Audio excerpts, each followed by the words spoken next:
Hello everyone, welcome to the YouTube channel of Inside Sports Science. आज हम endocrine glands का last lecture करने वाले हैं, जो कि होने वाला है हमारा पार्ट 2। इस लेक्चर में हम थायराइड ग्लैंड, एड्रिनल ग्लैंड और गोनैड्स के बारे में पढ़ने वाले हैं और उनके हार्मोन्स कौन से होते हैं और उनके हार्मोन्स कौन-कौन से फंक्शंस परफॉर्म करते हैं। So hello everyone, I am your educator, you are watching Inside Sports Science. Let's begin. शुरुआत करते हैं पेनक्रियास से। पेनक्रियास एक लीफ लाइक स्ट्रक्चर होता है, you can see over here, और ये हमारे सी शेप्ड ड्यूडेनम के बाजू में प्रेजेंट होता है। ड्यूडेनम के बारे में हम डाइजेशन और एब्जॉर्प्शन में अच्छे से समझने वाले हैं। नाउ, हमारा पेनक्रियास एक हेट्रोक्राइन ग्लैंड होता है। What does this means? Heterocrine gland वो ग्लैंड होता है जो एक्सोक्राइन फंक्शन और एंडोक्राइन फंक्शंस दोनों को परफॉर्म करता है। हमारा पेनक्रियास 99% फंक्शंस एक्सोक्राइन परफॉर्म करता है, जिसके बारे में हम डाइजेशन और एब्जॉर्प्शन चैप्टर में पढ़ने वाले हैं। अभी हम ध्यान देते हैं एंडोक्राइन फंक्शन के बारे में, जो कि वो सिर्फ 1% परफॉर्म करता है। करेक्ट? हमारे पेनक्रियाज में 3 टाइप के सेल्स मौजूद होते हैं: alpha cell, beta cell, delta cell. Alpha cell release करता है ग्लूकागॉन, बीटा सेल रिलीज करता है इंसुलिन और डेल्टा सेल रिलीज करता है आपका सोमेटोस्टैटिन। अब ये तीनों हार्मोन्स क्या करते हैं, ये हम अभी देखते हैं। अल्फा सेल हमारे ब्लड में ग्लूकागॉन को रिलीज करता है और ग्लूकागॉन हमारे ब्लड में शुगर लेवल को इंक्रीज करता है। करेक्ट? जिसको हम बोलते हैं हाइपरग्लाइसेमिक इफेक्ट। अब आपको यहाँ पे एक चीज ध्यान में रखना है। क्या? किसी भी वर्ड के आगे अगर अगर अगर प्रीफिक्स लग रहा है हाइपर, इसका मतलब ये होता है कि कोई क्वांटिटी हमारे ब्लड में इंक्रीज हो रही है। और अगर किसी वर्ड के आगे प्रीफिक्स लग रहा है हाइपो, इसका मतलब ये होता है कि ब्लड में कोई क्वांटिटी डिक्रीज हो रही है। करेक्ट? ग्लूकागॉन हमारे ब्लड में शुगर लेवल को इंक्रीज करता है। It increases blood sugar level, इसलिए हम इसको बोलते हैं हाइपरग्लाइसेमिक इफेक्ट। करेक्ट? नाउ आगे देखते हैं। बीटा सेल हमारा रिलीज करता है इंसुलिन। इंसुलिन क्या करता है? हमारे ब्लड में शुगर लेवल को डिक्रीज कर देता है, जिसको हम बोलते हैं डिक्रीजेस ब्लड शुगर लेवल, जिसको हम बोलते हैं हाइपोग्लाइसेमिक इफेक्ट। आई होप आपको समझ में आया होगा। नाउ, ग्लूकागॉन और इंसुलिन हमारे ब्लड में शुगर लेवल को रेगुलेट कैसे करते हैं, ये हम अभी समझते हैं। Let's move forward. Antagonism between insulin and glucagon. Antagonism का मतलब ये है कि ये दोनों अपोजिट फंक्शंस को परफॉर्म करते हैं। इंसुलिन शुगर लेवल को कम करता है और ग्लूकागॉन शुगर लेवल को इंक्रीज करता है। करेक्ट? अभी हम ये देखते हैं कि इंसुलिन हमारे ब्लड में शुगर लेवल को कम कैसे करता है। सपोज आपने दिवाली के टाइम पे मिठाई बहुत ज्यादा खा ली, बहुत ज्यादा मिठाई आपने खा ली। करेक्ट? अब क्या होगा, इससे आपके ब्लड में शुगर लेवल बहुत ज्यादा बढ़ जाएगा, बहुत ज्यादा।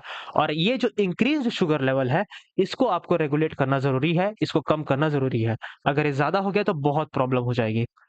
तो आपका इंसुलिन क्या करेगा? इंसुलिन आपके सेल्स को बोलेगा कि अब ज्यादा से ज्यादा आप शुगर को लीजिए और उससे एनर्जी बनाइए। Increase glucose uptake by the cell. हमारे सेल ग्लूकोज में, ब्लड में जितने ग्लूकोज है, एक्सेसिव ग्लूकोज है, उनको ले लेगा और एनर्जी बनाएगा। इस प्रोसेस को हम बोलते हैं ग्लाइकोलाइसिस। करेक्ट? एक्सेसिव ग्लूकोज से या फिर ग्लूकोज से एनर्जी बनाने की जो प्रोसेस है, उसको हम बोलते हैं ग्लाइकोलाइसिस। करेक्ट? इससे हमारे ब्लड में शुगर लेवल कम हो जाएगा। लेकिन काम यहाँ पे अभी खत्म नहीं हुआ है। क्या होगा उसके बाद? इंसुलिन जो एक्सेसिव शुगर है, उसको वो फैट्स में कन्वर्ट कर देगा, जिसको हम बोलते हैं लाइपोजेनेसिस। समझ में आया? अगर किसी वर्ड के आगे प्रीफिक्स लग रहा है जेनेसिस, इस इस सफिक्स का मतलब होता है किसी भी चीज का फॉर्मेशन। है बात समझ में? तो लाइपोजेनेसिस का मतलब क्या होता है? लिपिड्स का फॉर्मेशन। लिपिड्स मतलब फैट।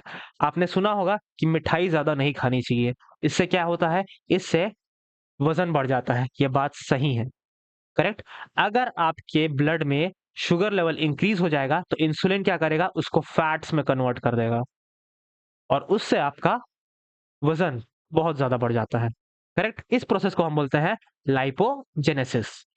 लेकिन काम यहां पे भी खत्म नहीं हुआ है। जो एक्सेसिव शुगर जो और मौजूद है, उसको हमारा इंसुलिन ग्लाइकोजन में कन्वर्ट कर देता है। What is glycogen? Glycogen is complex form of glucose. हमारा जो ग्लूकोज है इसी ग्लाइकोजन से टूट के बनता है। तो जो एक्सेसिव ग्लूकोज है वो कन्वर्ट हो जाता है ग्लाइकोजन में। इसको हम बोलते हैं ग्लाइकोजेनेसिस। करेक्ट? आई होप आपको ये क्लियरली समझ में आया होगा। This is very very important concept, please pay attention. यहाँ पे हमने समझा इंसुलिन के बारे में, इंसुलिन कैसे शुगर को रेगुलेट करता है। अब हम देखते हैं ग्लूकागॉन के बारे में। इन केस आपने एज ऑफ सडन ग्लूकोज खाना बंद कर दिया, आपने शुगर इनटेक एकदम ही कम कर दिया, या फिर आप एक एग्जांपल ले लीजिए, आप कॉलेज जा रहे हैं और आपने सुबह नाश्ता नहीं किया है। अब आपको भूख तो लगेगी, आपके ब्लड में शुगर लेवल एकदम से कम हो जाएगा और एनर्जी तो शुगर से ही बनती है। तो आपका बॉडी क्या करेगा? यहाँ पे जो परफॉर्म करेगा वर्क वो होगा ग्लूकागॉन। ग्लूकागॉन क्या करेगा? ग्लूकागॉन आपके बॉडी में जो फैट्स हैं, इन फैट्स को वो ग्लूकोज में कन्वर्ट कर देगा, इन फैट्स को वो ग्लूकोज में तोड़ेगा। इस प्रोसेस को हम बोलते हैं लाइपोलाइसिस। समझ में आया? आप पिछली स्लाइड्स में देखिए, ग्लूकोज से जब फैट बनता है इसको हम बोलते हैं लाइपोजेनेसिस, और जब फैट से वापस से ग्लूकोज बनता है हम इसको बोलते हैं लाइपोलाइसिस। कई सारे लोग, स्पेशली गर्ल्स, अपना वजन कम करने के लिए डाइटिंग करती है, विच मीन्स वो खाना नहीं खाती, और इससे उनको लगता है कि उनका वजन कम हो जाएगा। लेकिन एज अ रिजल्ट उनको पता चलता है कि वो खाना तो बंद कर दी है, लेकिन वेट तो अभी भी उतना ही है, वेट तो कम ही नहीं हो रहा है। इसका मतलब क्या निकला? इसका मतलब ये है कि जब आप खाना खाना बंद कर देते हैं, उससे आपका मेटाबॉलिज्म भी वीक हो जाता है, आपका मेटाबॉलिज्म डिक्रीज हो जाता है, विच मीन्स जो प्रेजेंट है आपके बॉडी में फैट, वो उस स्पीड से ग्लूकोज में कन्वर्ट नहीं होगा। आई बात समझ में? और जब आप वापस से खाना शुरू करेंगे तो जितना आपने नहीं खाया है वो उससे डबल पूर्ति करेगा और आपका वेट और भी जल्दी गेन होगा। करेक्ट? तो वेट लूज करने के लिए डाइटिंग करना इज वेरी डेंजरस। अगर आपको वेट लूज करना है तो आप एक्सरसाइज कीजिए। करेक्ट? ओके, आगे बढ़ते हैं। अब आपके ब्लड में शुगर लेवल कम है, तो फैट्स का ब्रेकडाउन होगा ग्लूकोज में, जिसको हम बोलते हैं लाइपोलाइसिस। करेक्ट? लेकिन इससे भी जब काम नहीं बनेगा, तब आपके बॉडी में जो ग्लाइकोजन प्रेजेंट है उसका ब्रेकडाउन होगा आपके ग्लूकोज में। इसको हम बोलते हैं ग्लाइकोजेनोलाइसिस। करेक्ट? पिछले स्लाइड्स में हमने देखा था, ग्लूकोज जब ग्लाइकोजन में कन्वर्ट होता है इसको हम बोलते हैं ग्लाइकोजेनेसिस। जब ग्लाइकोजन जब ग्लूकोज में कन्वर्ट होता है इसको हम बोलते हैं glycogenolysis. Now, not only fats, not only glycogen, proteins भी हमको एनर्जी प्रोवाइड करते हैं। प्रोटीन्स भी हमारे ग्लूकोज में कन्वर्ट होते हैं। इसको हम बोलते हैं ग्लूकोनियोजेनेसिस। जब भी हमारे बॉडी में कोई नॉन कार्बोहाइड्रेट कंपाउंड ग्लूकोज में कन्वर्ट होता है उसको हम बोलते हैं ग्लूकोनियोजेनेसिस। करेक्ट? आई होप आपको समझ में आया होगा इनके फंक्शंस। ये दो स्लाइड्स बहुत ही ज्यादा इंपॉर्टेंट है, क्योंकि इन दो स्लाइड्स में से यूजीसी नेट फिजिकल एजुकेशन में क्वेश्चन आया था 2024 में, जिसमें आपको मैच द फॉलोइंग करना था इनके फंक्शंस को। करेक्ट? आई होप आपको ये समझ में आया होगा। आगे बढ़ते हैं। अब हम बात करते हैं डिसऑर्डर्स के बारे में। क्या क्या डिसऑर्डर्स होते हैं? Hyposecretion of insulin. अगर हमारे बॉडी में इंसुलिन कम सिक्रीट होने लग जाए तो क्या होगा? अगर हमारे बॉडी में इंसुलिन कम सिक्रीट होगा, विच मीन्स हमारे ब्लड में शुगर लेवल का मेटाबॉलिज्म लो हो जाएगा, जिससे क्या होगा? ब्लड शुगर लेवल इंक्रीज हो जाएगा। करेक्ट? जिसको हम बोलते हैं हाइपरग्लाइसीमिया। अगर हमारे ब्लड में शुगर लेवल इंक्रीज हो गया तो हमको डायबिटीज हो जाएगी। अब इस डायबिटीज के दो टाइप्स होते हैं, type 1 diabetes and type 2 diabetes. Correct? Type 1 diabetes को हम इंसुलिन इंडिपेंडेंट बोलते हैं। इसमें होता क्या है? इसमें बीटा सेल्स डिस्ट्रॉयड हो जाते हैं। करेक्ट? बीटा सेल्स क्या रिलीज करते हैं? मैंने आपको बताया था, बीटा सेल इंसुलिन रिलीज करते हैं। अगर हमारे पेनक्रियास में बीटा सेल्स डिस्ट्रॉय अगर हो गए तो हमारे बॉडी में इंसुलिन रिलीज ही नहीं होगा। करेक्ट? और हमारा ब्लड का मेटाबॉलिज्म, हमारे ब्लड में शुगर का मेटाबॉलिज्म नहीं हो पाएगा। लेकिन इसका एक सॉल्यूशन भी है, हम बाहर से इंसुलिन के डोजेस ले सकते हैं इंजेक्शन के थ्रू। आपने कई सारे डायबिटिक पेशेंट्स को देखा होगा, वो खाना खाने से पहले इंसुलिन के डोसेज लेते हैं थ्रू इंजेक्शन, करेक्ट? तो this can be cured, which means आप बाहर से इंसुलिन ले सकते हैं। लेकिन टाइप 2 होता है हमारा इंसुलिन इंडिपेंडेंट। क्या मतलब होता है इसका? इंसुलिन रिसेप्टर्स ही डिस्ट्रॉय हो जाते हैं। जो रिसेप्टर्स हमारे बॉडी में प्रेजेंट होते हैं, जो इंसुलिन को रिसीव करते हैं, वो रिसेप्टर ही डिस्ट्रॉय हो जाते हैं।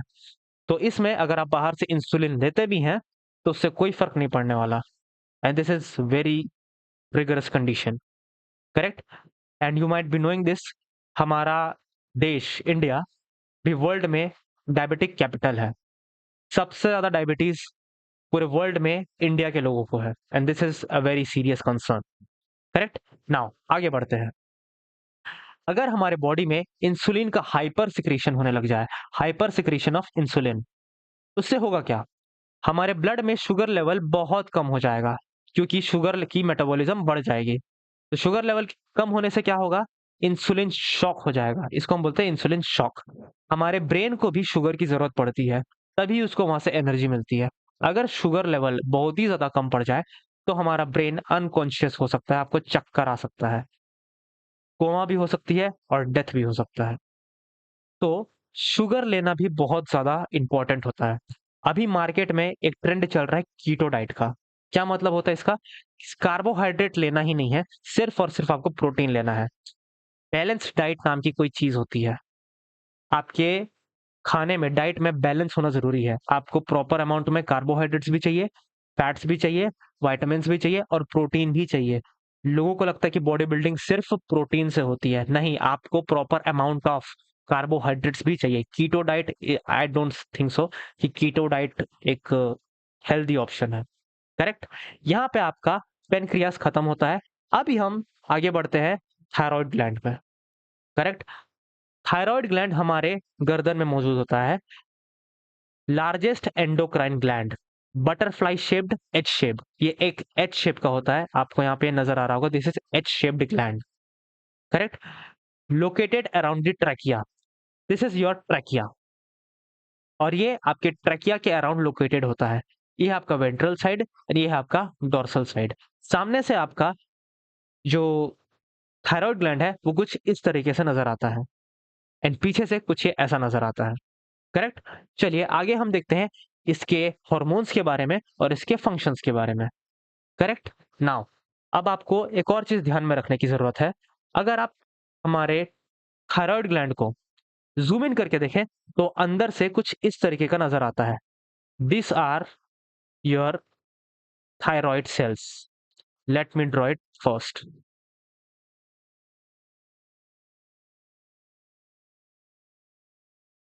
Like this. ये कुछ जूम इन करने में ये कुछ इस तरीके से नजर आता है।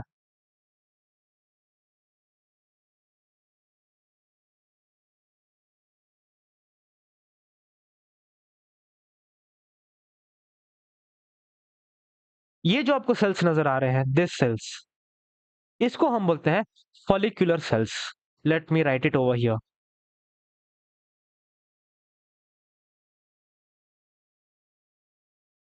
करेक्ट? इसके अंदर जो ये सेल आपको नजर आ रहा है, ये आपका आयोडीन कंटेन करता है, iodine containing cell,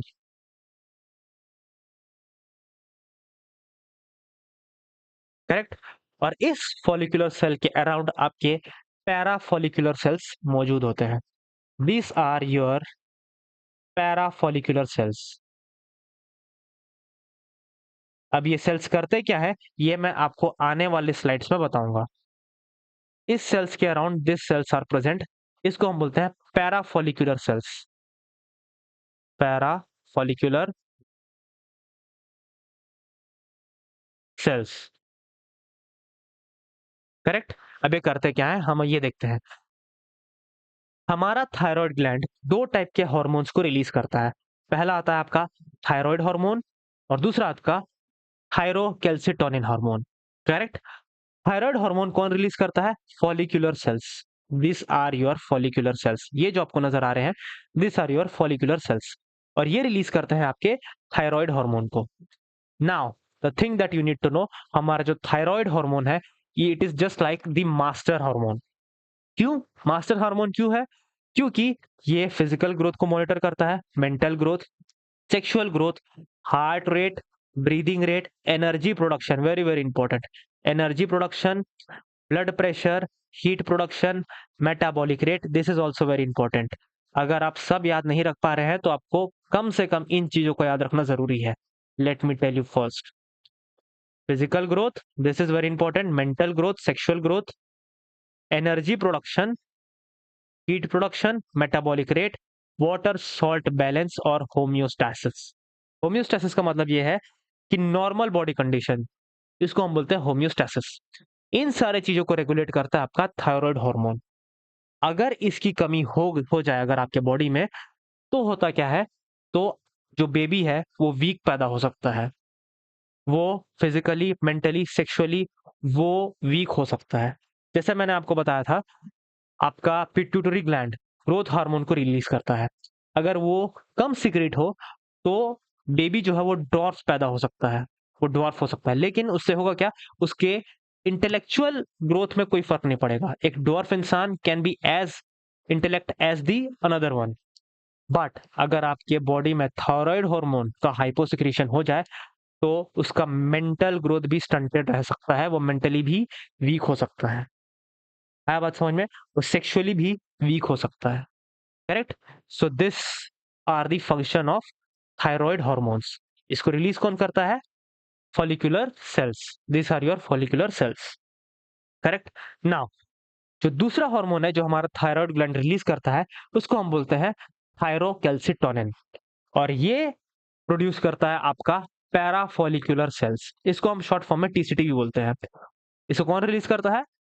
parafollicular cells. यहाँ पे मैंने आपको मेंशन किया है, this pink colour cells are known as parafollicular cells. वे करते क्या है? ये सीए मेटाबॉलिज्म को रेगुलेट करते हैं, कैल्शियम का मेटाबॉलिज्म करते हैं। क्या करते हैं? ये हमारे ब्लड में जो कैल्शियम है उसके लेवल को डिक्रीज कर देते हैं। हाइपोकैल्सिमिक इफेक्ट, समझ में आया? ब्लड में जो कैल्शियम है उसके लेवल को ये डिक्रीज कर देते हैं। ये कैसे करते हैं ये मैं आने वाले स्लाइड्स में आपको अच्छे से समझाऊंगा। करेक्ट? अभी आप इतना जान लीजिए कि थायरोकैल्सिटोनिन पैराफॉलिकुलर सेल रिलीज करते हैं और ये हमारे ब्लड में कैल्शियम लेवल को डिक्रीज कर देते हैं, जिसको हम बोलते हैं हाइपोकैल्सिमिक इफेक्ट। करेक्ट? आगे बढ़ते हैं। हमारे थायराइड ग्लैंड के पीछे में प्रेजेंट होता है आपका parathyroid gland. These are four in numbers, ये आपको नजर आ रहा है, 1 2 3 and 4। Correct? Present on the dorsal side of the thyroid gland. Dorsal means पीछे। Correct? These are yellow masses, ये आपको नजर आ रहा होगा, these are yellowish in colour. Now which hormone do they secrete? They secrete parathyroid gland, parathyroid hormone. Correct? ये करता क्या है? Regulates calcium and phosphate metabolism. करता क्या है ये? हाइपर कैल्सिमिक इफेक्ट, ये हमारे ब्लड में कैल्शियम के लेवल को बढ़ा देता है। आई बात समझ में?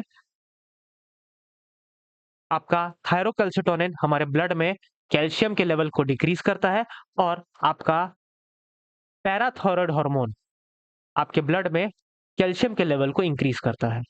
अब ये कैसे करता है ये हम समझते हैं अभी।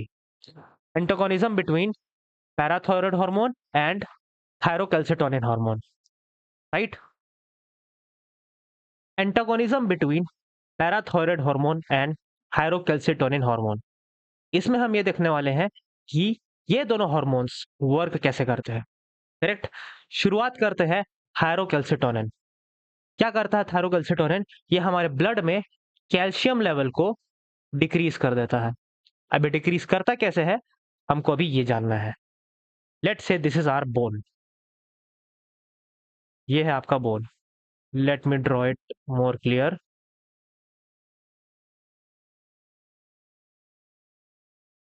This is our bone.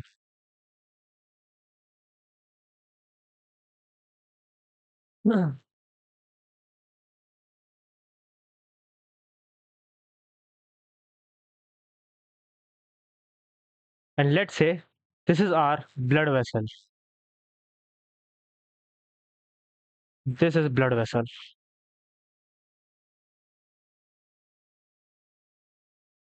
And this is your gut.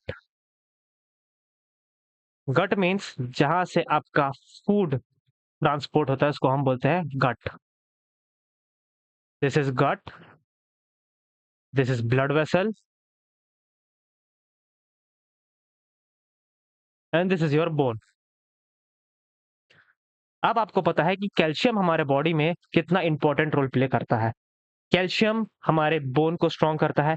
Calcium हमारे मसल कॉन्ट्रैक्शन में भी बहुत ज़्यादा इंपॉर्टेंट रोल प्ले करता है। ये सब चीज़ जानने के बाद आपको कैल्शियम की इंपॉर्टेंस समझ में आई और आप क्या करोगे, आप ज़्यादा से ज़्यादा कैल्शियम आप लेना शुरू कर दोगे, एकदम जोश में आके। तो इससे होगा क्या, आपके ब्लड में कैल्शियम लेवल बहुत ज़्यादा बढ़ जाएगा। आपने कैल्शियम खाया व्हिच मीन्स कैल्शियम आ गया आपके गट में। दिस इज कैल्शियम आया आपके गट में और यहाँ से कैल्शियम ट्रांसपोर्ट हो गया आपके ब्लड वेसल में, करेक्ट? अब आपके ब्लड वेसल में बहुत ज़्यादा कैल्शियम हो चुका है। और हमारा थायरोकैल्सिटोनिन हार्मोन ये करता क्या है, ये हमारे ब्लड कैल्शियम लेवल को डिक्रीज करता है, हमारे ब्लड में कैल्शियम को डिक्रीज करता है। अब ये करेगा कैसे? सबसे पहले जो आपने इतना सारा कैल्शियम खाया हुआ है, ये इस कैल्शियम को आपके बोन में डिपॉजिट करेगा। आई बात समझ में? यहाँ पे मैं लिख देता हूँ, deposition of calcium to the bone, in the bone, in the bone, correct? Now अब यहां पे भी आप नहीं रुके, आपकी बोन तो स्ट्रांग हो गई, लेकिन यहां पे आप नहीं रुके, आप और कैल्शियम खाना कंटिन्यू रखते हैं।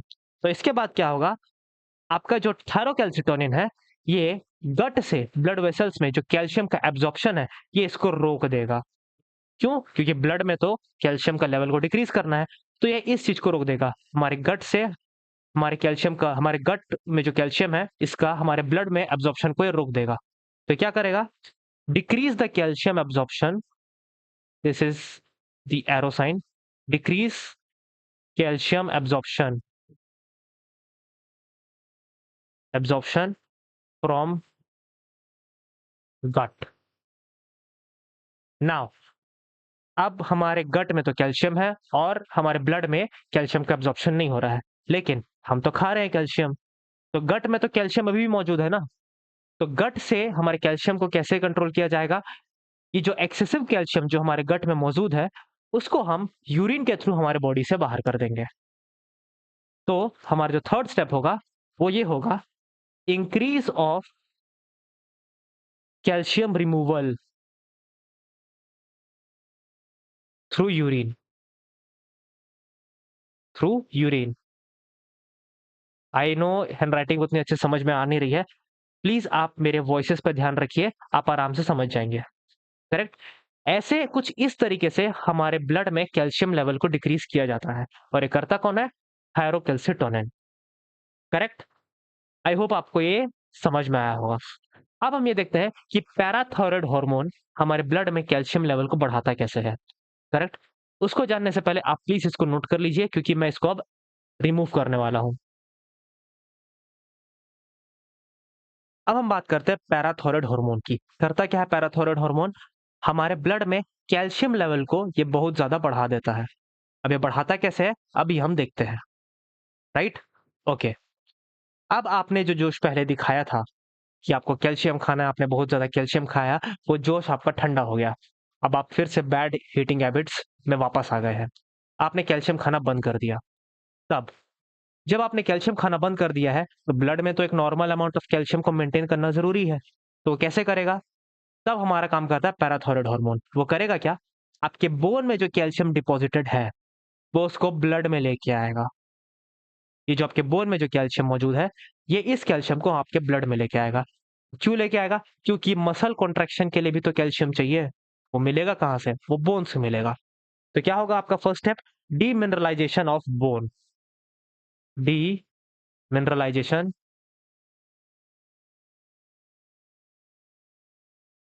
Demineralisation of bone. क्या मतलब होता है इसका?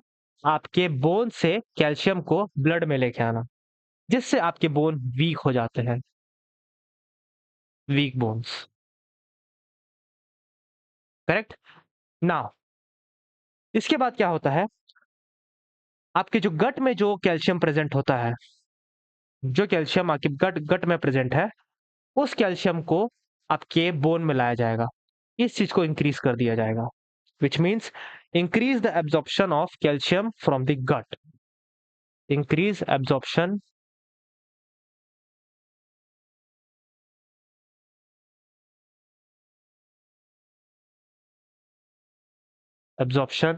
of calcium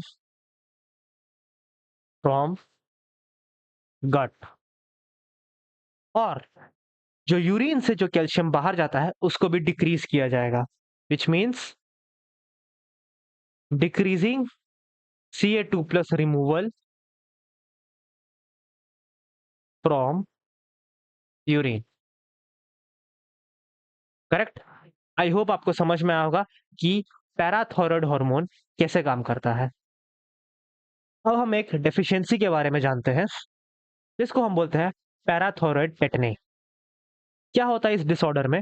इस डिसऑर्डर में होता यह है कि आपके बॉडी में पैराथायराइड हार्मोन की डेफिशिएंसी हो जाती है, जिसकी वजह से आपके ब्लड में प्रॉपर अमाउंट ऑफ कैल्शियम मौजूद नहीं होता है।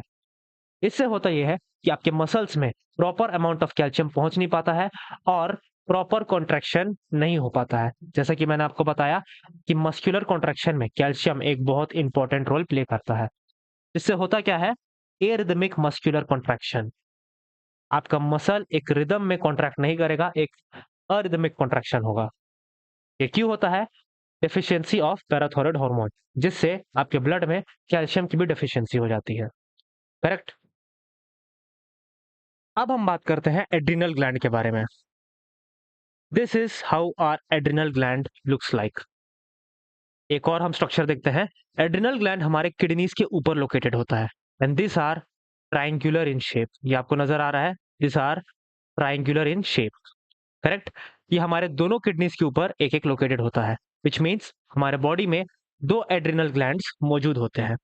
इसका हम एक और स्ट्रक्चर हम ध्यान से देखते हैं।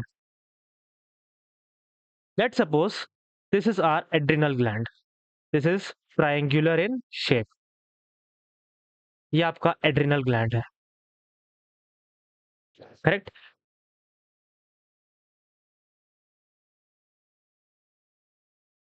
ये जो ऊपर शार्प रीजन आपको नजर आ रहा है, इसको हम बोलते हैं cortex.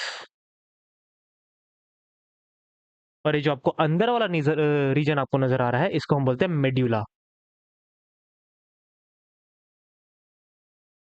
Now most important point, कि मेड्यूला आपके दो टाइप के हार्मोन्स को रिलीज करता है, जिसको कलेक्टिवली हम कैटिकोलामाइंस बोलते हैं। This is known as कैटिकोलामाइंस।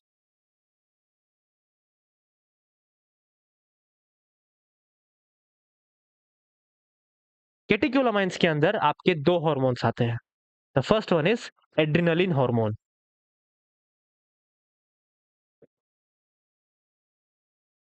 इसको हम एपिनेफ्रिन भी बोलते हैं, एपिनेफ्रिन। सेकेंड हार्मोन जो रिलीज करता है हमारा मेड्यूला, इसको हम बोलते हैं noradrenaline hormone, nor adrenaline.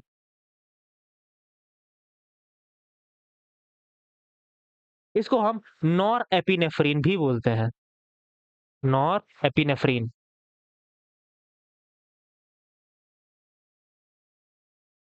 Correct.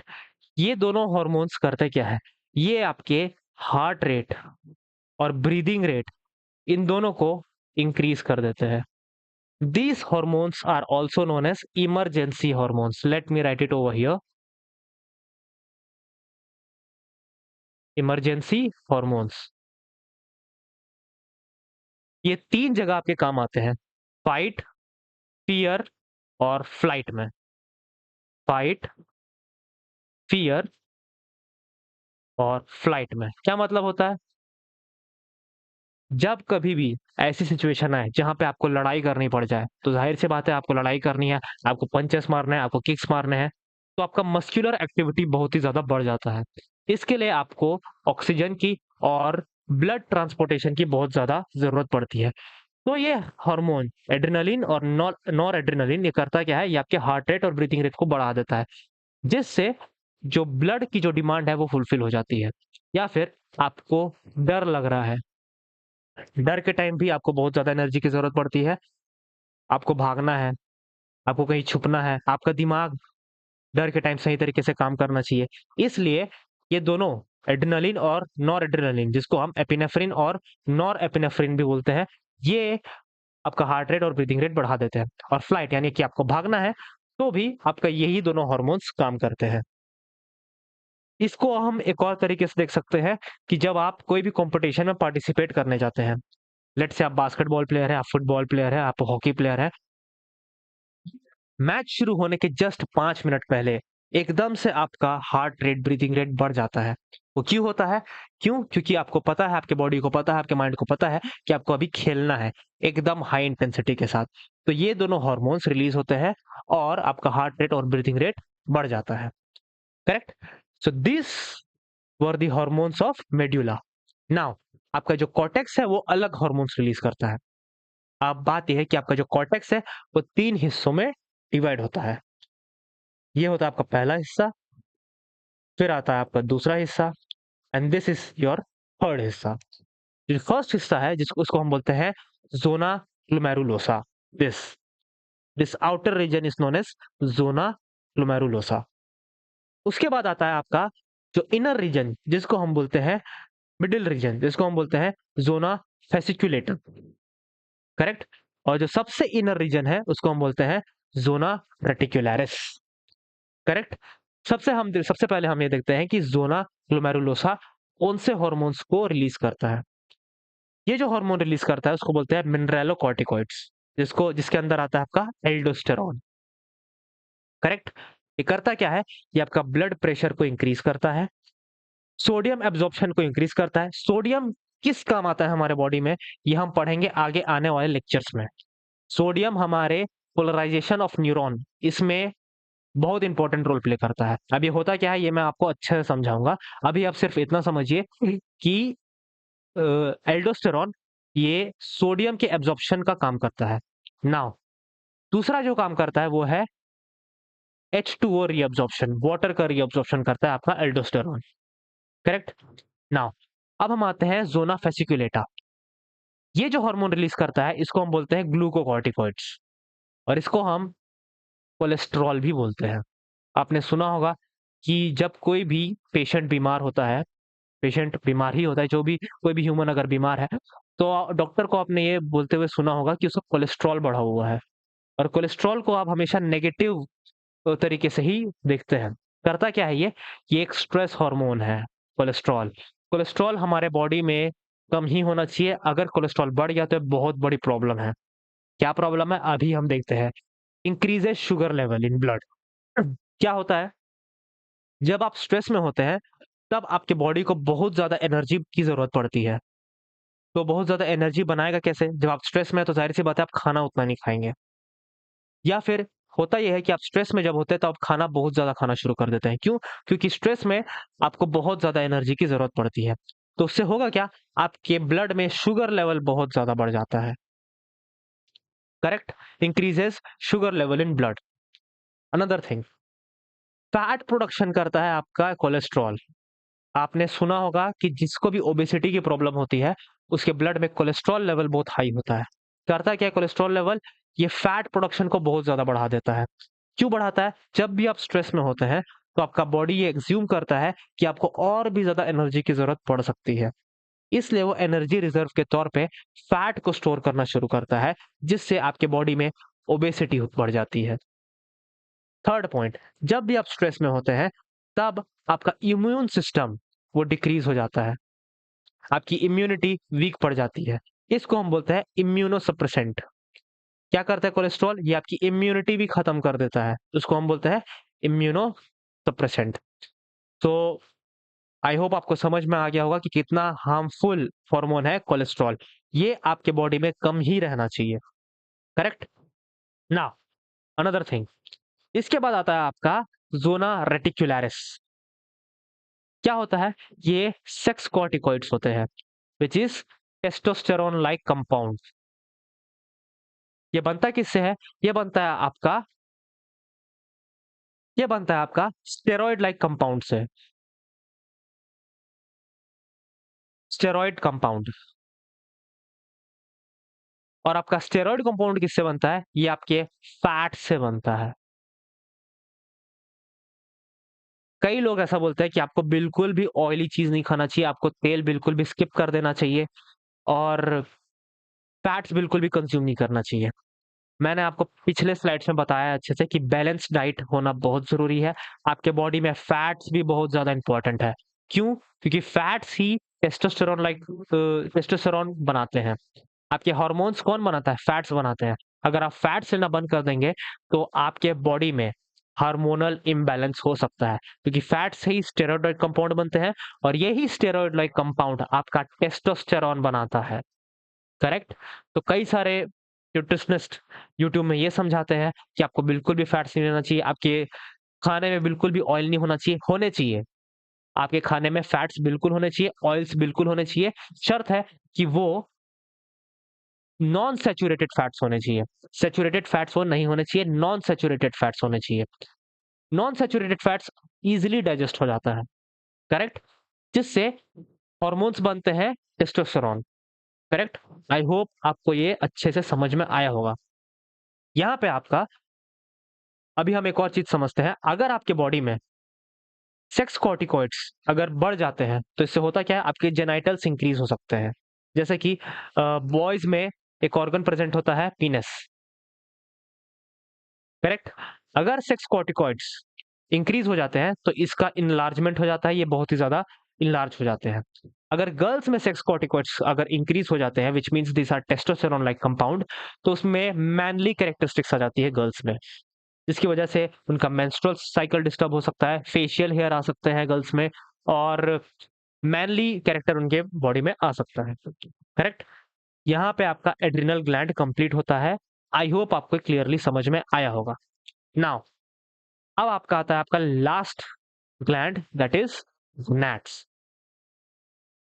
Gonads क्या करते हैं? ये आपके बॉडी में गैमीट फॉर्मेशन का काम करते हैं। Gonads, correct? गोनैड्स मेल में टेस्टीज होते हैं और फीमेल में ओवरीज होते हैं। टेस्टीज एक मेल हार्मोन रिलीज करते हैं जिसको हम बोलते हैं टेस्टोस्टेरॉन। ये टेस्टोस्टेरॉन बनते कहाँ है? ये इंटरस्टिशियल सेल्स में बनते हैं। आपके टेस्टीज के अंदर एक इंटरस्टिशियल सेल प्रेजेंट होता है जो बनाता है आपका टेस्टोस्टेरॉन, करेक्ट? ये जब आप एडोलेसेंस एज में जब आते हैं, टीन एज में जब आप पहुंचते हैं, तब ये टेस्टोस्टेरॉन रिलीज होना शुरू होता है। इससे होता क्या है? इससे आपके बॉडी में मसल्स बिल्डअप होते हैं। इससे आपके अंदर मेल कैरेक्टरिस्टिक्स आते हैं, जैसे कि हार्श वॉइस होता है आपका, करेक्ट? आपके शोल्डर ब्रॉड होते हैं, शोल्डर ब्रॉड होते हैं। और क्या होता है? फेशियल हेयर्स आते हैं, फेशियल हेयर्स, करेक्ट? और क्या होता है? Aggression, correct? और क्या होता है? Sperm formation, erection of the genitals that is penis. ये सारे मस्कुलिन कैरेक्टरिस्टिक्स आपके बॉडी में होना शुरू हो जाते हैं जब आपके बॉडी में टेस्टोस्टेरॉन हार्मोन का रिलीज स्टार्ट होता है, करेक्ट? दूसरी बात, कुछ और इंपॉर्टेंट इफेक्ट्स भी होता है टेस्टोस्टेरॉन का, जैसे कि आरबीसी प्रोडक्शन। टेस्टोस्टेरॉन मेल्स में भी होते हैं, फीमेल्स में भी होते हैं, लेकिन फीमेल्स में टेस्टोस्टेरॉन रिलेटिवली मेल बहुत कम होते हैं, करेक्ट? और टेस्टोस्टेरॉन आपके आरबीसी प्रोडक्शन का भी काम करते हैं। इसी वजह से मेल में जो आरबीसी काउंट है, जो ब्लड का जो क्वांटिटी है, वो मेल में बहुत ज़्यादा होता है, फीमेल में एज़ कंपेयर टू मेल बहुत कम होता है। नाउ आपकी बोन डेंसिटी भी मेंटेन करता है टेस्टोस्टेरॉन और आपके जॉइंट्स हेल्थ उसको भी मेंटेन करता है। Testosterone is very, very important hormone. अगर आपके बॉडी में टेस्टोस्टेरॉन एडुक्वेट अमाउंट में है, तो ये सारे चीज़ आपके बॉडी में बहुत अच्छे से काम करेंगे। जॉइंट हेल्थ को कैसे मेंटेन करता है टेस्टोस्टेरॉन? आपके जॉइंट्स के बीच में जो कार्टिलेज है, ये उनको हेल्दी रखता है टेस्टोस्टेरोन, जिस वजह से आपके जॉइंट्स भी अच्छे होते हैं। अगर टेस्टोस्टेरोन का लेवल कम हुआ तो आपके जॉइंट्स भी वीक हो सकते हैं। करेक्ट? आई होप आपको टेस्टोस्टेरोन का इंपॉर्टेंस समझ में आया होगा और उसके फंक्शंस अच्छे से समझ में आए होंगे। Now come to the female reproductive hormones, जिसमें आता है आपका एस्ट्रोजन एंड दी प्रोजेस्टेरॉन। सबसे पहले हम देखते हैं कि एस्ट्रोजन का काम क्या होता है। एस्ट्रोजन एक फीमेल के बॉडी में फेमिनाइन कैरेक्टरिस्टिक्स लेके आता है। क्या? Feminine characteristics. उसमें होता क्या क्या है, जैसे कि आपका होता है वॉइस। फीमेल की बहुत पतली वॉइस होती है, उनके चलने का तरीका that is very very different from the males. फिर आता है आपका fat deposition. Fat deposition, males में फैट्स बहुत कम होते हैं और फीमेल्स में फैट बहुत ज्यादा होते हैं। अगर आप दो, एक मेल और एक फीमेल को ले ले जिनका सेम वेट है, लेकिन एक सबसे बड़ा डिफरेंस आपको उनमें नजर आएगा, वो ये है कि फीमेल पे जो मसल्स होते हैं वो बहुत कम होते हैं, मेल में मसल बहुत ज्यादा होते हैं। मेल में फैट्स बहुत कम होते हैं, फीमेल में फैट्स बहुत ज्यादा होते हैं। ऑल्दो उनका वेट सेम है, लेकिन फैट और जो मसल कंपोनेंट्स है ये वेरी करते हैं। करेक्ट? मेल में जो शोल्डर्स है वो ब्रॉड होते हैं और जो उनका हिप है, वेस्ट है, वो बहुत नैरो होता है। लेकिन फीमेल में इसका अपोजिट होता है। फीमेल में जो उनका वेस्ट है वो बहुत ही ज्यादा ब्रॉड होता है। Broad waist, let me write it here, broad waist. क्यों होता है ऐसा? ताकि वो इजीली डिलीवरी को परफॉर्म कर पाए, ताकि वो इजीली बेबी को बर्थ दे पाए। करेक्ट? फैट डिपोजिशन, फीमेल में वेस्ट के अराउंड, थाइस के अराउंड फैट डिपोजिशन बहुत ज्यादा होता है, मेल्स में ऐसा नहीं होता। अनदर थिंग, एस्ट्रोजन ही हमारे फीमेल्स में मेमोरी ग्लैंड को डेवलप करता है। मेमोरी ग्लैंड, जो ब्रेस्ट है, इसको कौन डेवलप करता है? इसको एस्ट्रोजन ही डेवलप करता है। करेक्ट? कैसे डेवलप होता है? ये आपके चेस्ट एरिया में, थोरैक्स एरिया में फैट को डिपॉजिट करता है। करेक्ट? ओके, ये हो गया आपका एस्ट्रोजन हार्मोन। ये कुछ फंक्शंस होते हैं आपके एस्ट्रोजन हार्मोन के। Now comes progesterone hormone. ये करता क्या है? ये प्रेगनेंसी के टाइम कुछ फंक्शंस को परफॉर्म करता है, जैसे कि आपका लेबर पेन हो गया, या फिर आपका thickening of the uterine wall.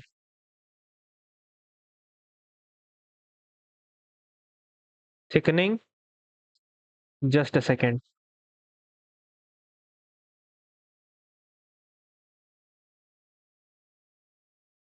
Thickening of uterine wall.